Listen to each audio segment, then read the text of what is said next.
Good morning, students. I'm well here, and I wish all of you are also well at your home. All of you are studying very hard. Students, today we are going to study the second part of chapter number 9, that is living being and their surrounding. Living being and their surrounding. And their surrounding.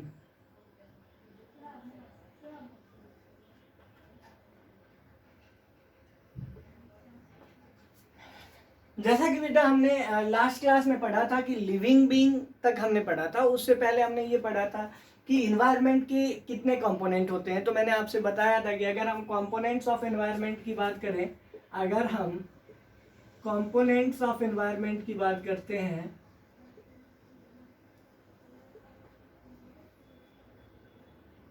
तो components of environment में हमारा क्या answer आएगा कि भाई components of environment किस तरह का होता है। तो हम कहेंगे क्या कि एक का नाम होता है बायोटिक और दूसरे का नाम क्या होता है एबायोटिक। बायोटिक और एबायोटिक ये दो तरह के कंपोनेंट होते हैं। मैंने आपको बताया था कि बायोटिक का मतलब होता है लिविंग, अब एबायोटिक का मतलब होता है नॉन लिविंग। अब देखो बेटा, हमने कुछ कैरेक्टरिस्टिक्स को पढ़ा था लास्ट क्लास में कि कब हम किसी भी ऑर्गेनिज्म के बारे में या किसी भी स्पेसीज के बारे में ये कहेंगे कि वो लिविंग है। कोई भी सब्सटेंस कब लिविंग कहलाता है।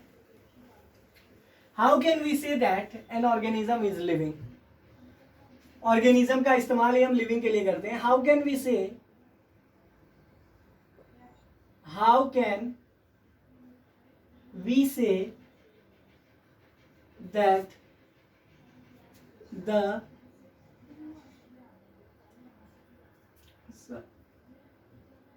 substance is living in nature,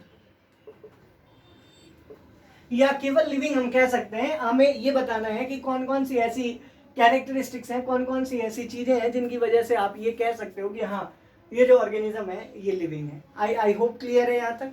अब देखो, मैंने उस दिन कैरेक्टरिस्टिक्स भी बताया था, आपको रिकॉल करा देता हूँ क्योंकि इसकी ज़रूरत है हमें अब जब हम आगे पढ़ेंगे। तो मैंने कहा था क्या कि लिविंग बीइंग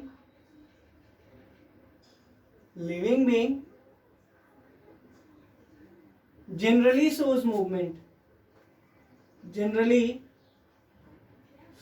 मूवमेंट।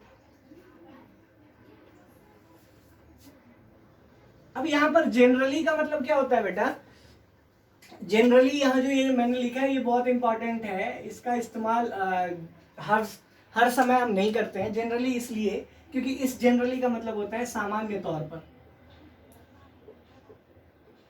सामान्य तौर पर, तो सामान्य तौर पर जो है ना वो लिविंग बीइंग जो है वो क्या दिखाता है, मूवमेंट दिखाता है। सामान्य तौर पर लिविंग बीइंग क्या दिखाता है, जनरली मूवमेंट दिखाता है। अब जब जनरली मूवमेंट दिखाता है सामान्य तौर पर, तो हम क्या कहेंगे कि अगर हमने लिविंग बीइंग की बात की तो जनरली वो क्या दिखा रहा था, मूवमेंट दिखा रहा था। दूसरी बात अगर हम करें, अब यहाँ पर जनरली का इस्तेमाल क्यों किया है वो भी अभी आपको मैं बताऊंगा। तो living being generally shows movement. दूसरा, living being takes breath. Living being takes breath, takes breath, और they respire. I hope clear है। तीसरा क्या है, living being reproduce. Living being reproduce. अब यहां पर रिप्रोड्यूस का मतलब क्या है बेटा। अगर हम लिविंग बीइंग रिप्रोड्यूस की बात करते हैं तो लिविंग बीइंग के रिप्रोड्यूस करने का मतलब क्या है, they give birth to young one. They give birth to young ones.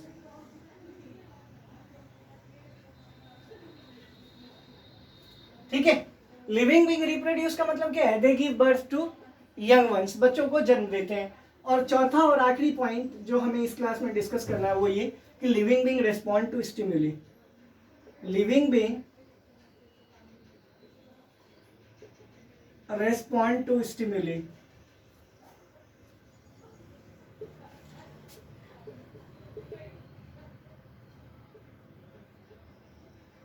अब यहां पर ये पॉइंट समझना बहुत इंपॉर्टेंट है कि living being respond to stimuli का मतलब क्या होता है। रेस्पॉन्ड टू स्टिमुली का मतलब क्या होता है? अपने एनवायरनमेंट के हिसाब से अपने आप को एकोमोडेट करना। Means what? Adjustment of our self according to our environment is known as responding to stimuli. I mean कि द रेस्पॉन्डिंग ऑफ या the response of an organism according to changes in their surrounding, according to changes in their surrounding, changes taking place in their surrounding।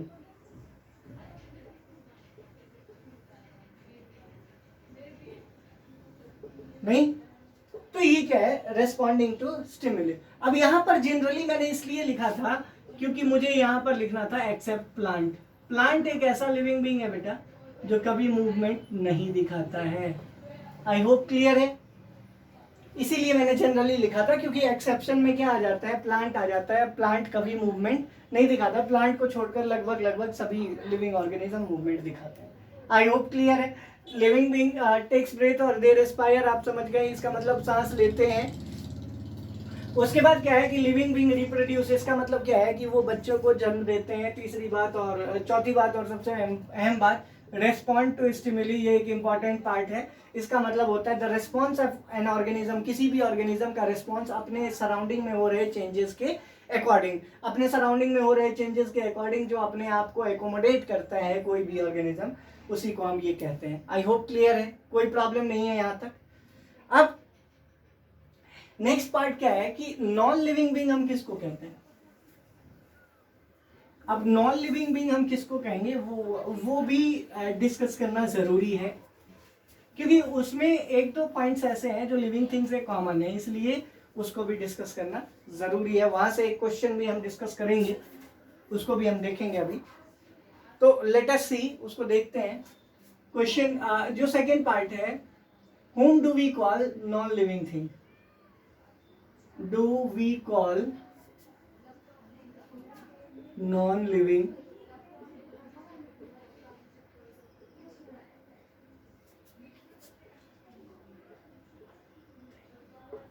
Clear?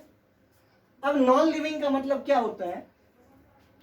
Non living के लिए characteristics क्या है?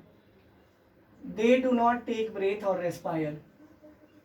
They do not take breath और respire.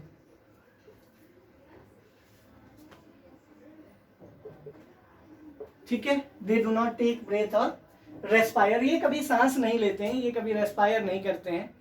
ठीक है, उसके बाद next point क्या है कि ये कभी सांस नहीं लेते हैं, ये रेस्पायर नहीं करते। साथ ही साथ दूसरा जो पॉइंट है वो क्या है? दे डू नॉट, अब क्या है दूसरे पॉइंट में? पहले पॉइंट में हमने ये देखा कि they do not take breath और respire.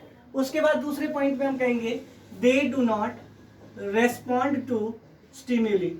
They do not respond to stimuli. Clear है?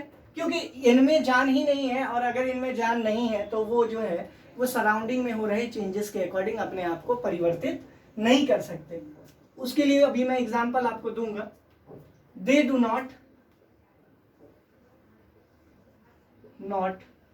रिप्रोड्यूस, वो कभी बच्चों को जन्म नहीं देते हैं। They do not reproduce. और आखिरी पॉइंट क्या है? यहां पर हम ये लिख सकते हैं, they do not give birth to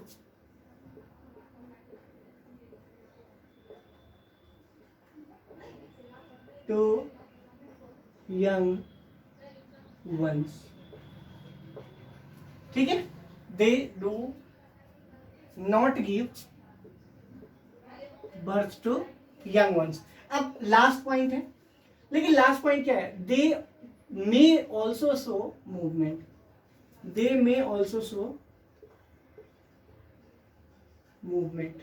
अब देखो यहां पर ये वाला जो पॉइंट है ना बेटा, ये सिमिलर पॉइंट है, वहां भी वो मूवमेंट दिखा रहा था, यहां ये भी मूवमेंट दिखा रहा है।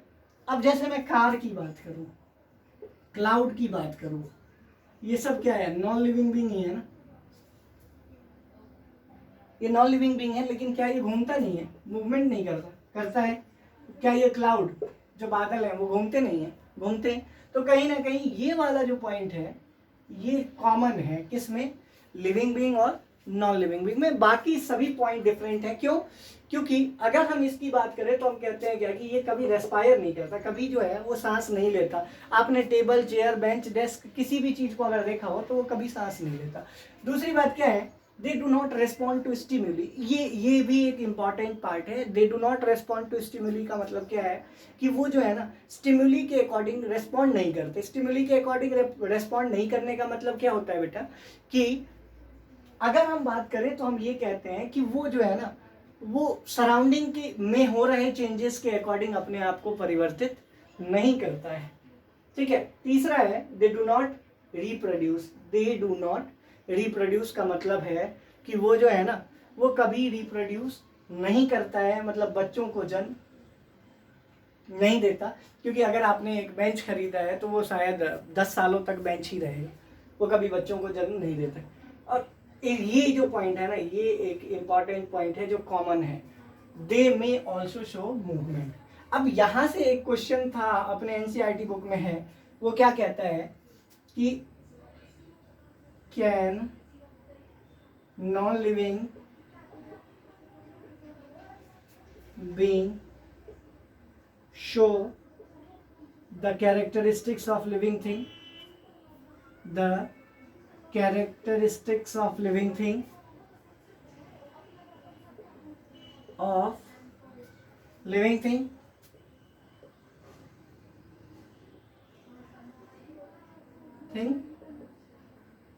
explain. If yes, then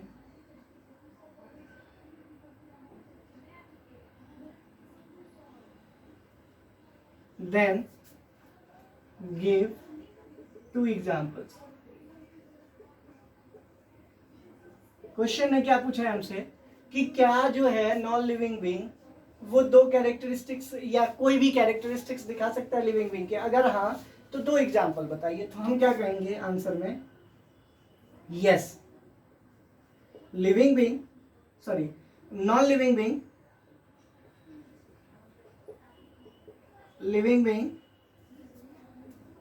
shows 2 characteristics of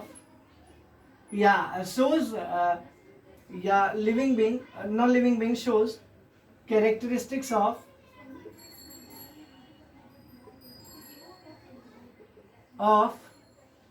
living being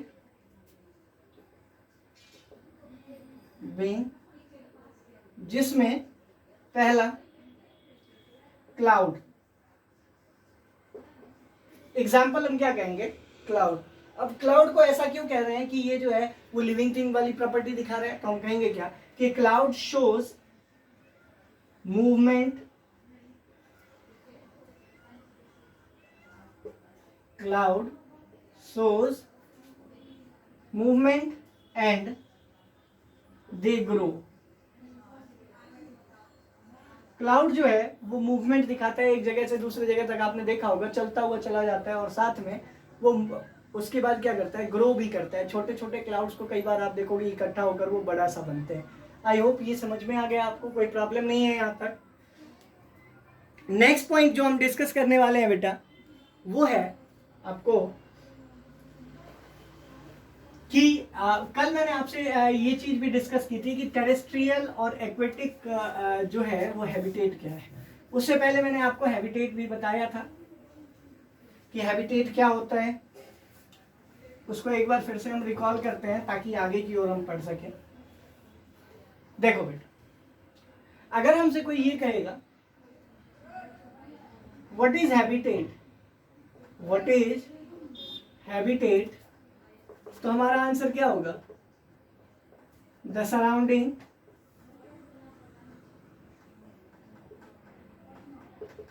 in which plant and animal live.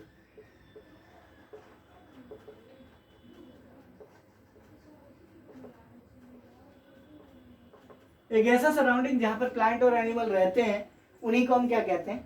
Habitat कहते हैं। क्या कहते हैं? हैबिटेट कहते हैं। The surrounding in which plant and animal live is called habitat. Habitat दो तरह के मैंने आपसे बताया था।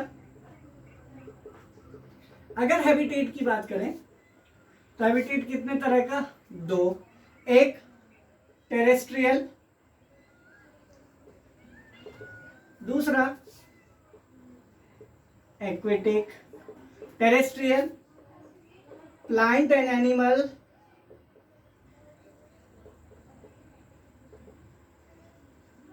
दैट लिव ऑन लैंड, ठीक है। वहीं पर plant and animal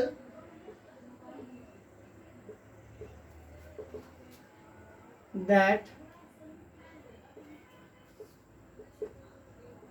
live in water. नहीं, terrestrial plant and animal that live in land, aquatic plant and animal that live in water. Example में अगर हम हैबिटेट में टेरेस्ट्रियल हैबिटेट की बात करें तो हम क्या कहते हैं?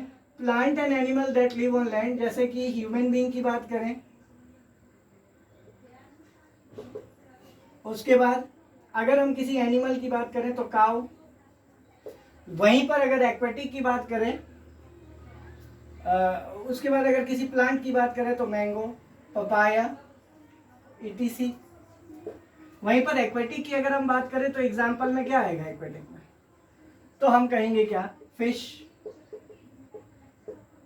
नहीं, वेल, etc। आई होप क्लियर है। तो अब टेरेस्ट्रियल हैबिटेट कई तरह के होते हैं, जैसे डेजर्ट, उसके बाद फॉरेस्ट, माउंटेनियस, ये कई तरह के होते हैं जो हम नेक्स्ट क्लास में डिस्कस करेंगे और उसके साथ हम इस चैप्टर को भी कंक्लूड कर देंगे। आज के लिए इतना ही। आई होप आपको समझ में आया होगा। नेक्स्ट क्लास में जब हम मिलेंगे तो different types of terrestrial habitat और different types of aquatic habitat. Aquatic habitat भी डिफरेंट होता है, जैसे कोई सॉल्ट वाटर में रहना पसंद करता है तो कोई फ्रेश वाटर में रहना पसंद करता है। उसी तरह कोई माउंटेन पर रहना पसंद करता है टेरेस्ट्रियल में, तो कोई जमीन पर, तो कोई डेजर्ट में। आई होप क्लियर है। नेक्स्ट क्लास में जब हम मिलेंगे तो इससे आगे पढ़ेंगे। Till then stay home, stay safe, God bless. Thank you very much.